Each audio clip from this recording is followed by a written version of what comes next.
món A tiền.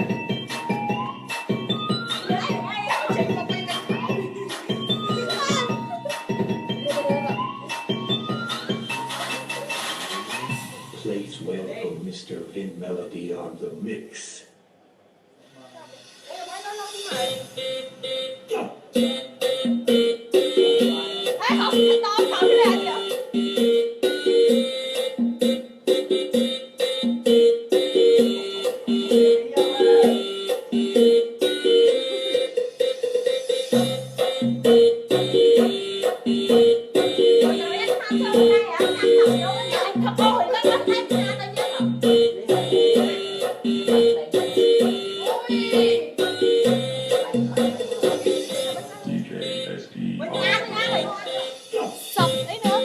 Cầm món chai ăn slay không? Mày tây ăn tay rồi ngon slay này ở phần này ở con ôn.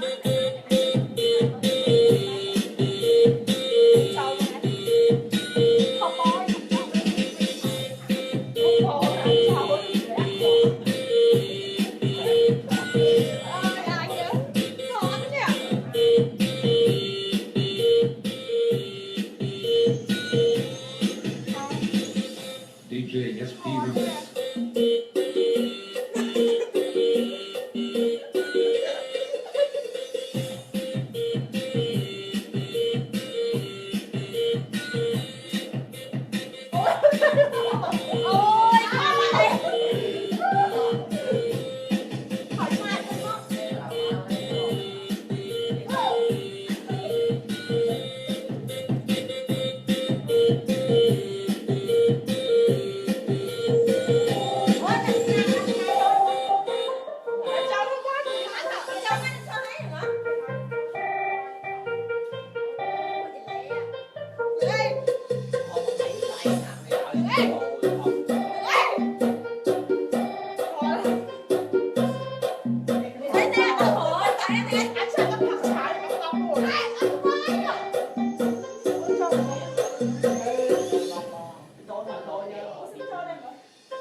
Con mọn ôn con cha bay con mọn ôn cha không sloi man ở sloi đó cọp tay năng anh này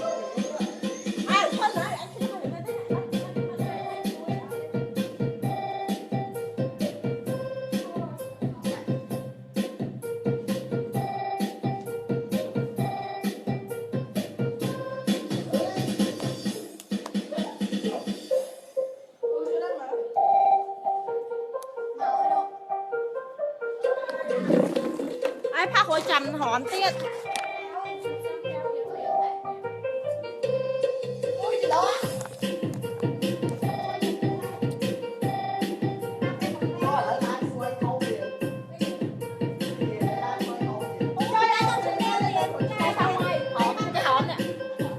thằng đậm nè xong mà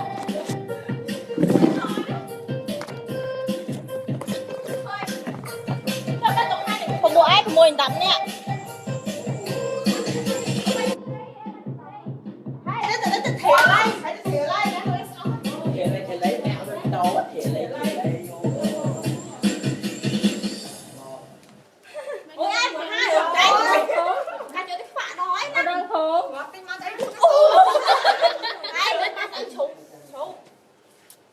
បាត់រំលយណាស់អូនឆ្លាញ់អរគុណអើយដល់ស្អប់នេះ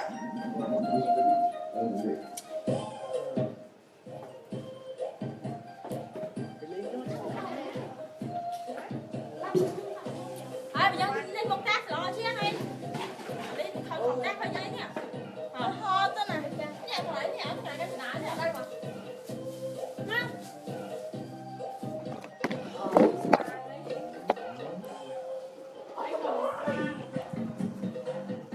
má bây giờ mày ơi bà thăng thăng rồi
bên đây anh chụp hỏi anh chụp like đây hỏi bỏ lên chán này nhỉ ôi bỏ miếng nó đang nó khai khinh mà Mr. Lang on the Mix King VIP.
MRCT. Are you ready?